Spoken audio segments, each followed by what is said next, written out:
Good morning, dear students. Now here I am presenting to you the next lecture of chapter 2 history. In our previous lecture we had discussed about the Tipu Sultan. Okay, last lecture में हमने टीपू सुल्तान के बारे में पढ़ा था. Today we will continue with the same chapter. Now let's start. Today's topic is war with the Marathas. इस chapter में इस लेक्चर में हम मराठाओं ने किस तरह से युद्ध करा मुगलों के साथ या अंग्रेजों के साथ उसको डिस्कस करेंगे. Now let's continue.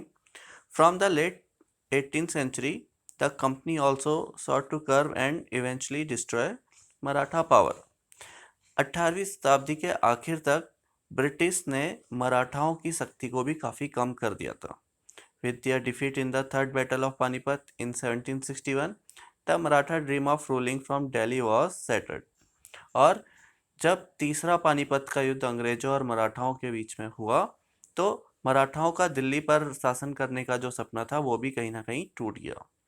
They were divided into many states under different chief sardar belonging to dynasties such as Scindia, Holkar, Gaekwad and Bhosle.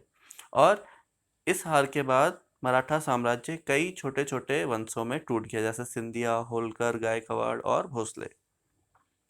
These chiefs were held together in a confederacy under a Peshwa principal minister who became its effective military and administrative head based in Pune. और ये सभी जो सरदार होते थे ये पेशवा जो कि इन सब का मिनिस्टर होता था मराठा सरदार उसके अंदर पे काम करते थे और वही इनकी मिलिट्री एडमिनिस्ट्रेशन को देखता था जिसका हेडक्वार्टर पुणे में था जो कि महाराष्ट्र में. Mahadaji Scindia and Nana Pahadins were two famous Maratha soldiers and statesmen of the late 18th century. और इसी तरह माधाजी सिंधिया और नाना फडणवीस उस समय के दो फेमस मराठा स्कॉलर थे और सोल्जर थे. The Maratha were subdued in a series of wars. In the first war that ended in 1782 with the Treaty of Salabai. मराठाओं ने बहुत सारे युद्ध लड़े जिसमें पहला उन्होंने 1782 में लड़ा और जिसमें बाद में सालाबाई की संधि हुई. There was no clear victor. इसमें निश्चित रूप से कोई विजेता नहीं था. The second Anglo-Maratha War 1803-5 was just fought on different forts resulting in the British gaining Odisha and the territories north of Yamuna River including Agra and Delhi. दूसरा Maratha Anglo युद्ध 1803 और 5 के बीच में हुआ था जिसमें कई भागों में यह युद्ध लड़ा गया और कई किलों पर ब्रिटिश का कब्जा हुआ जिसमें उड़ीसा और यमुना जो कि दिल्ली का क्षेत्र है वहां तक उनका कब्जा हो चुका था. Finally the third Anglo Maratha war of 1870-19 crust Maratha power. और जब अंतिम मराठा और एंग्लो युद्ध हुआ जो कि 1870-19 में हुआ इसमें मराठाओं को काफ़ी हानि पहुंची.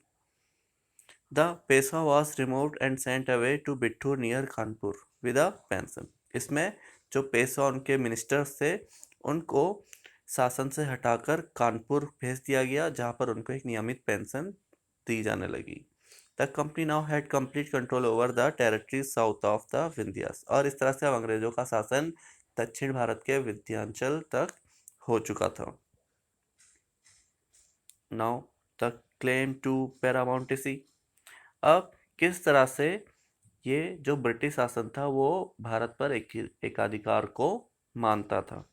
It is clear from the above that from the early 19th century the company pursued an aggressive policy of territorial expansion.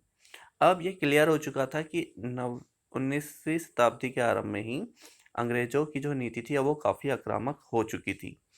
Under Lord Hastings, Governor General from 1830 to 1823, a new policy of paramountcy was initiated.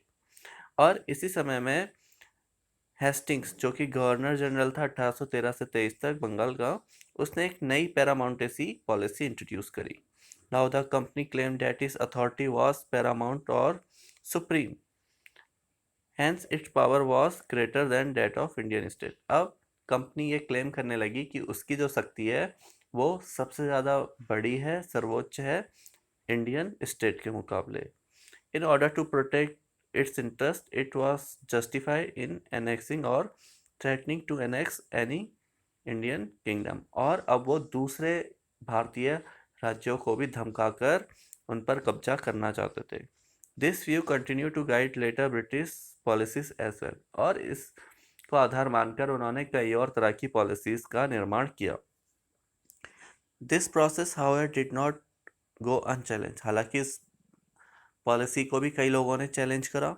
For example, when the British tried to annex the small state of Kittur in Karnataka today, Rani Chennamma took to arms and led an anti-British resistance movement। और इसी का एक उदाहरण है, जब British ने कर्नाटक के एक छोटे से भाग किट्टूर पर कब्जा करना चाहा तो वहाँ की रानी चन्नम्मा ने हथियारों के साथ अंग्रेजों के खिलाफ एक आंदोलन किया। She was arrested in 1824 and died in prison in 1829।